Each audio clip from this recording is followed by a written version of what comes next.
मित्रों, क्या आपको पता है गोमाता ने समस्त स्त्रियों को ऐसा कौन सा श्राप दिया था जिसकी वजह से आज तक समस्त नारी जाति श्राप भोगना पड़ रहा है। गौ माता का एक ऐसा श्राप जिसे टाला नहीं जा सका।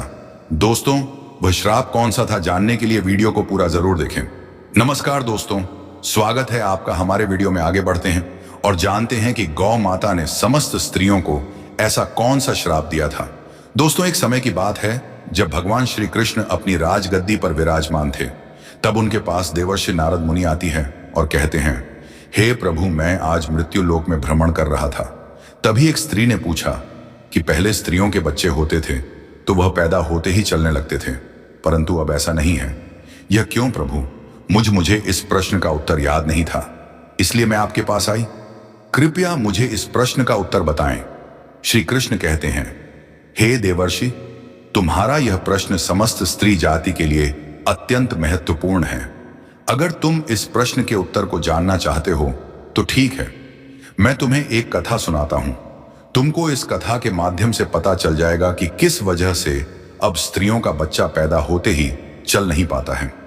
तब देवर्षि नारद कहती हैं कि प्रभु, मैं इस कथा को पूरा सुनूंगी, कृपया आप कथा को सुनाएं। दोस्तों, अगर आप भी जानना चाहते हैं कि इस प्रश्न का उत्तर क्या है तो मित्रों, वीडियो को आखिरी तक जरूर देखें और वीडियो को लाइक अवश्य करिएगा। तो मित्रों, श्री कृष्ण कहते हैं, हे देवर्ष, एक नगर में एक रामचंद्र नामक व्यक्ति रहता था। रामचंद्र एक स्वार्थी व्यक्ति था। रामचंद्र के पास में एक गाय थी। वह गाय दूध देती थी और रामचंद्र उस गाय को हरा भरा चारा खिलाकर उसका दूध निकाल करके उस दूध का बिक्री किया करता था। रामचंद्र गाय का दूध खुद भी पीता था और अपने परिवार वालों को भी पिलाता था। गाय के दूध की वजह से ही रामचंद्र अपने घर की दिनचर्या चलाता था। रामचंद्र का समय इसी तरह से व्यतीत हो रहा था। कुछ दिनों के बाद एक समय ऐसा आया कि जब रामचंद्र को गाय ने दूध देना बंद कर दिया। जैसे ही गाय ने दूध देना बंद कर दिया तो इधर रामचंद्र ने उस गाय को चारा डालना बंद कर दिया। और एक दिन ऐसा आ गया कि उस दिन रामचंद्र ने गाय को बहुत मारा, पीटा और उसने उस गाय को घर से ले जाकर जंगल में छोड़ दिया। अब वह गाय बेचारी अकेली पड़ गई। बेचारी अकेली जंगल में इधर उधर घूमती फिरती है और एक दिन जंगल में बने एक मंदिर के पास में पहुंचती है और भगवान से विनती करते हुए कहती हैं, हे भगवान, मैं आपसे यह नीति करती हूं कि हमें गाय की योनि में डालकर कितना गलत काम किया है। श्री कृष्ण कहते हैं, ही देवर्षि, वह गाय कहती है, देखिए, जो आपकी 84 लाख योनियों में सर्वश्रेष्ठ योनि मानव की है, वह कितना पाप और कितना दुष्कर्म करता है। वह गाय आगे कहती है, जब तक मैं दूध देती रही तब तक उस व्यक्ति ने मुझे अपने घर पर रखा, हरा भरा चारा खिलाया।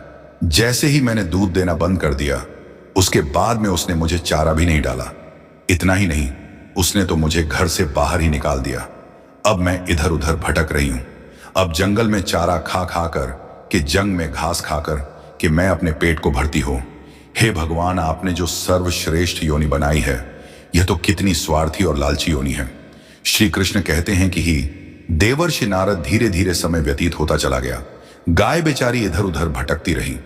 जब भी वह गाय रामचंद्र के द्वार पर आ जाती है तो रामचंद्र ने लाठी लेकर के उस गाय को जंगल की तरफ, खेतों की तरफ भागा करके आता है। श्री कृष्ण कहते हैं, ही देवश्री, धीरे धीरे जब वह गाय एक दिन गर्भवती हो जाती है तो अब जैसे ही 3-4 महीने का गर्भ हुआ है तो उसी जंगल से एक स्त्री गुजर रही थी। उस स्त्री ने जैसे ही उस गाय को देखा, उसने मन में सोचा कि यह गाय तो गर्भवती है। मैं एक काम करती है, इस गाय को मैं पाल लेती हूं। जब इसका बच्चा हो जाएगा तो यही गाय मुझे दूध देने लगेगी। तब मैं इसका दूध खुद भी होंगी और साथ ही अपने परिवार वालों को भी पिलाकी और बिक्री भी करूंगी। लेकिन जैसे ही वह स्त्री उस गाय को पकड़ने के लिए अपने पति को बुलाने के लिए जाती है और जब तक उसका पति वहां पर आता है तब तक वह गाय वहां से चली जाती है। धीरे धीरे और समय व्यतीत होता गया। श्री कृष्ण कहते हैं, हे देवर्षि, जब उस गाय का प्रसव का समय नजदीक आ गया तब वह एकांत जंगल में सुरक्षित जगह पर जाकर कि उस गाय ने एक बछड़े को जन्म दिया। श्री कृष्ण कहते हैं कि ही देवर्षि, प्रसव के कुछ समय बाद वही स्त्री उसी जंगल में घास काटने के लिए गई हुई थी। जैसे ही उसने दूर से देखा कि एक गाय ने अपना बच्चा जन्म दिया हुआ है, तब वह स्त्री उसके पास गई और उसने ध्यान से उस गाय को देखा तो बोली कि अरे, यह तो वही गाय है इस गाय ने तो बछड़ा दे ही दिया, चलो अच्छा हुआ। वह स्त्री सोचती है, अब मैं इस गाय को पकड़कर अपने घर पर अवश्य ले जाऊंगी। जैसे ही वह स्त्री उस गाय के पास से अपने पति को बुलाने के लिए जाने लगती है, तभी गाय ने उसी समय उस स्त्री से कहती है, बहन आज तुम हमारे ऊपर एक परोपकार कर दो। यह मैनर जो बच्चा है ये पीछे पड़ा हुआ है, इसे उठाकर कि तुम मेरी गर्दन के ऊपर रख दो। मैं अपने बच्चे को लेकर कि किसी सुरक्षित जगह पर चली जाऊंगी, क्योंकि यह मेरा बच्चा 8 महीने बाद चलने लायक हो पाएगा, 8 महीने बाद अपने पैरों पर चलेगा। श्री कृष्ण कहते हैं ही देवर्षि नारद जैसा अब भी है, ऐसा पहले नहीं था। पहले गाय का बच्चा 8 महीने के बाद ही अपने पैरों पर चलने लायक हुआ करता था। श्री कृष्ण कहते हैं, हे देवर्षि, लेकिन जैसे ही उस स्त्री ने गाय की बात सुनी तो बहुत बहुत जोर जोर से हंसने लगी और कहने लगी, तुम्हारा बच्चा इतना गंदा है, इतनी गंदगी में पड़ा है, मैं तुम्हारे बच्चे को उठा करके तुम्हारे कंधे पर क्यों रखूं? मैं तुम्हारे ऊपर यह परोपकार क्यों करूं? जैसे ही उस स्त्री ने उस गाय का बहुत मजाक बनाया, उस समय गाय बेचारी असहाय थी, वह अपने बच्चे को उठा नहीं सकती थी। श्री कृष्ण कहें कि हे देवर्षि, उसी समय दुखी होकर की गाय ने श्राप दे दिया। उसने श्राप देते हुए कहा कि जाओ, आज तुम्हारा बच्चा जन्म लेने के बाद तुरंत चलने लगता है, लेकिन आज मैं श्राप देती हूं, तुम्हारा बच्चा जन्म लेने की 10 महीने बाद ही अपने पैरों पर चलने लायक होगा। और जो यह मेरा बच्चा आज चल नहीं पा रहा है और यह आज के बाद पैदा होते ही बहुत जल्द अपने पैरों पर चलने लायक हो जाएगा।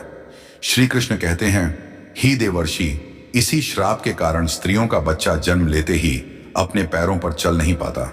दोस्तों, सतयुग में सुखदेव पैदा होने के तुरंत बाद ही अपने पैरों पर चलने लगे थे और वेद व्यास भी जन्म लेने के तुरंत ही बाद अपने पैरों पर चलने लगे थे। यह बात तो सतयुग की थी, लेकिन कलयुग में ऐसा नहीं है। कलयुग में बच्चे को अपने पैरों पर चलने के लिए कम से कम 9 से 10 महीने लग जाते हैं। इसका कारण यही है क्योंकि गाय ने समस्त स्त्री जाति को श्राप दे दिया था। उसी दिन से समस्त स्त्रियों की जो बच्चे पैदा होते ही चलने लग जाते थे, उनकी प्रक्रिया वहीं पर रुक गई। गाय के श्राप के कारण ही स्त्री का बच्चा 910 महीने बाद ही चलने लायक, अपने पैरों पर खड़े होने लायक बन पाता है और गाय का बच्चा उसी दिन से अपने पैरों पर चलने लायक हो जाता है। इसीलिए किसी की आत्मा को कष्ट नहीं देना चाहिए और यही सनातन धर्म का सबसे बड़ा धर्म है। गोस्वामी तुलसीदास ने लिखा है, पर हित सरल धर्म नहीं। दोस्तों, दूसरे के दुख में दुखी हो जाना, दूसरे के काम आना सबसे बड़ा धर्म माना गया है। तो इसलिए हमें असहाय पशु की पक्षियों की सहायता करनी चाहिए। गाय के श्राप की वजह से ही जितनी भी पशु पक्षी हैं, उन सब के बच्चे जन्म लेने के तुरंत बाद चलने लग जाते हैं। लेकिन स्त्रियों के बच्चों पर इसका विपरीत प्रभाव पड़ा कि जन्म के तुरंत बाद स्त्री का बच्चा चलने लायक नहीं बन पाता।